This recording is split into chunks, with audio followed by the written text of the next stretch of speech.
Well, hey, rail fans and model railroaders. Welcome back to another episode of Getting Back on Track with Steve and Roxy. So last week, we cut, stacked, and glued our foam together to create a tunnel and a mountain on our layout.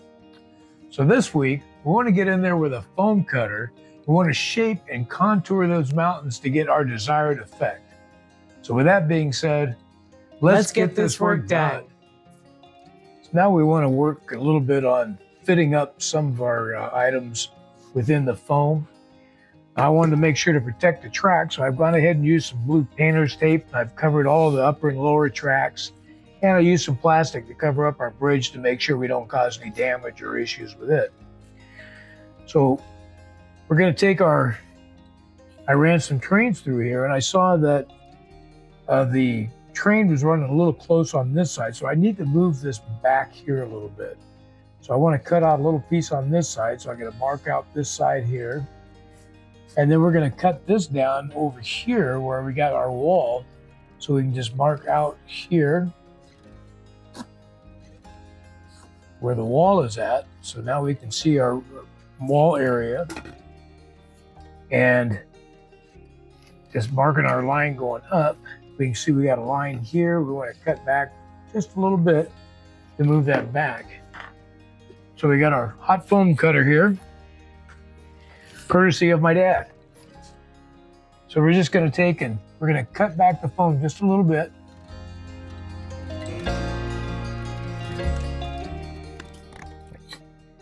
Okay.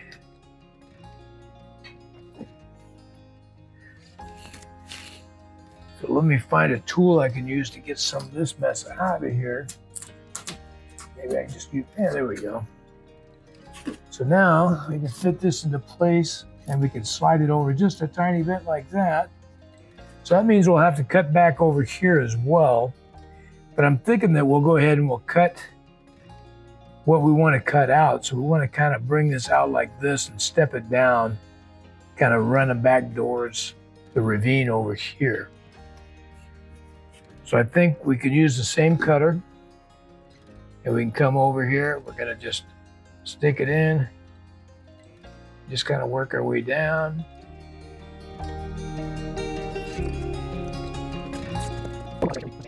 And we'll be working on this area here. We'll be doing some sanding, and we'll use some knives. We're going to cut it up and make up a little more rock-like structure in there. So I can peel this up here. There we go. That's good enough. So that kind of gives us a kind of a general. And we can cut a little more out in here, but we're not going to cut it all out now.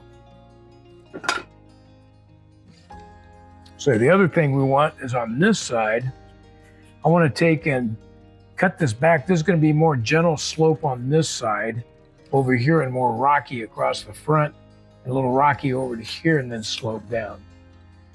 So my thinking is we cut back this way, but also down this way. So if we come back here, and you can see, let me get the other one up here.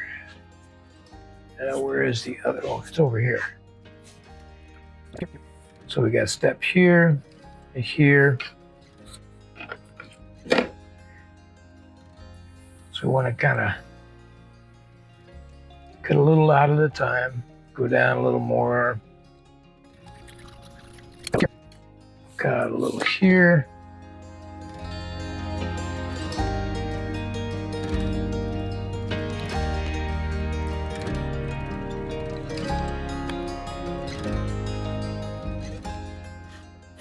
So this kind of giving us some general shaping. And we're also going to be doing this here. We want to cut this back here. Okay. So I'm thinking this is probably starting to look approximately. I still need to cut more back in here. And I want to get this wall here kind of tilting back a little bit. But I think the wire cutter may be a better way to go. So let me get this to cool down a little bit. Let's switch out to the other cutter. Okay, so now we changed out. We're going to try the wire cutter here. I haven't used one of these before, so it's going to be interesting to try. And this goes much easier than the other one I was just using.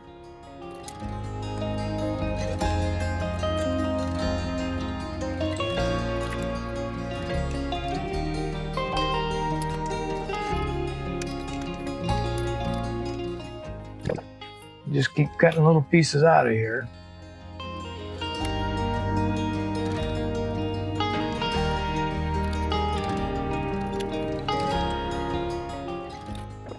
All right, let me clear the deck a little bit. This is getting a little messy here.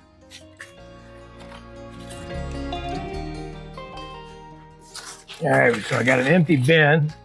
I can get all these scraps tossed in here and try to keep this cleared up a little bit so I can work. It's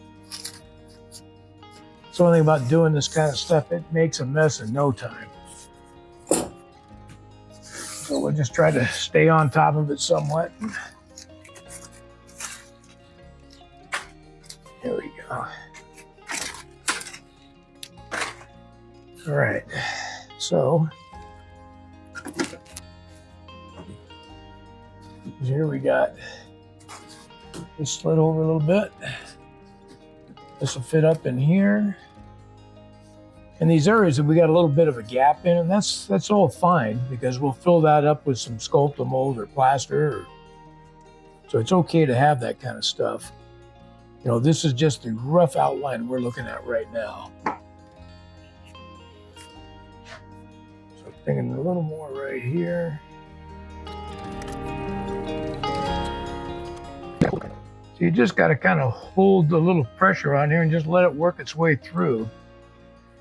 And this wire on here is really thin, so it seems like it'd be awfully easy to be breaking the wire. So I'm trying not to put too much pressure on it and just letting it work its way through on its own. We're just going to keep slowly working this contour in here.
So we showed you how we're going to use the foam cutter for all of this end on this side.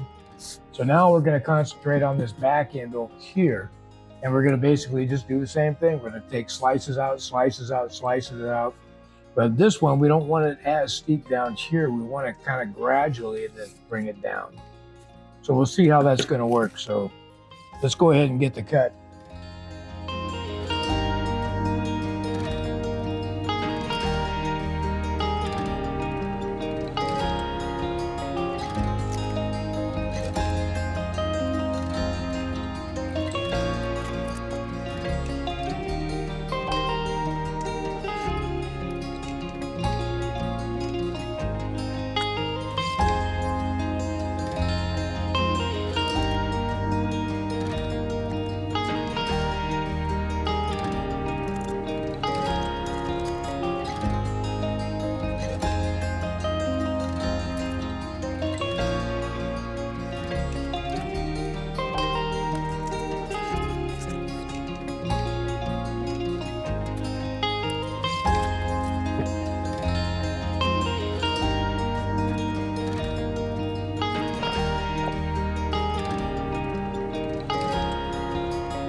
Okay, so with that all figured out, now we can take our next piece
Now we've glued all our pieces in spot. So we're going to get in here, we're going to carve this upper area. So we want to have a good clip face on the front because we're going to be putting some plaster rock in here. But we want to cut this back a little bit, bring it up to a flat that slopes down into this area here. So let's just start cutting and see where it gets us. Okay.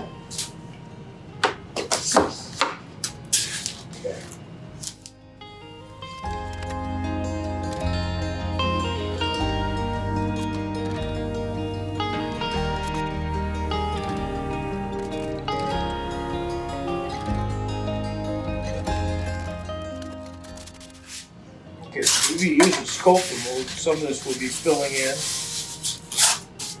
so we can be able to get some of that. This is fine.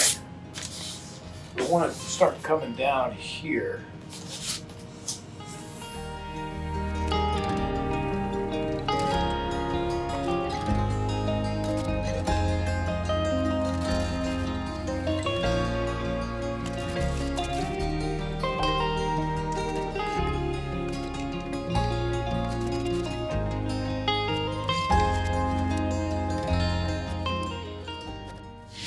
So here we go. That's what our mountain's going to be. So we've got some steps in here. We'll fill some sculpting mold in. I wanted to leave a flat right in one area, and it'll be either up here or down here that we can put that end scale little shack cabin that we put together. Because if we put it way up here with some fallen trees around in front of it and everything, you'll get that feeling of the distance, what they call forced perspective. So we can set it back up in here, maybe a couple of trees up here around it, somewhat obscuring it, but not completely. And we could take and, maybe like make a hiking trail down around here that ends out somewhere. But I think the overall effect and the mountain and everything is looking pretty good to me. So the next steps in this is, we need to get our portal and our tunnel liners all painted. We're going to need to do some paint on our rail, and we're going to need to put the ballast in place. And then we'll need to put the tunnel liners, get those positioned and glued into place before we can glue this down. Once all that's done and this is glued down, we can go ahead and finish carving up to make our rock effects and chipping away at it. We'll rough this up a little bit more. We'll get it plastered over, and then we can start doing some sculpting mold on here to fill in some of these and set the contours right. And we'll get our portals and everything all positioned in. But I think it's looking pretty good. What do you guys think? Well, there you go.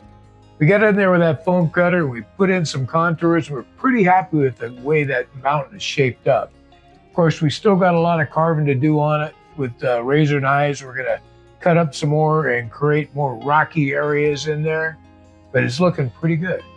And some of the pieces we cut off were really neat shapes we thought we could use to contour other areas of the layout. So we're making sure to save those for that. Yeah. So make sure you've signed up for our contest. It closes on August 28th, and somebody's going to really enjoy having a new kit for their layout. Absolutely. So with that being said, you guys have a good time running your trains and working on your layouts. Make sure you like and subscribe so you're notified of our next video. And we'll see you back again here next time on Getting Back on Track with Steve And Roxy. Bye, Bye, guys. all.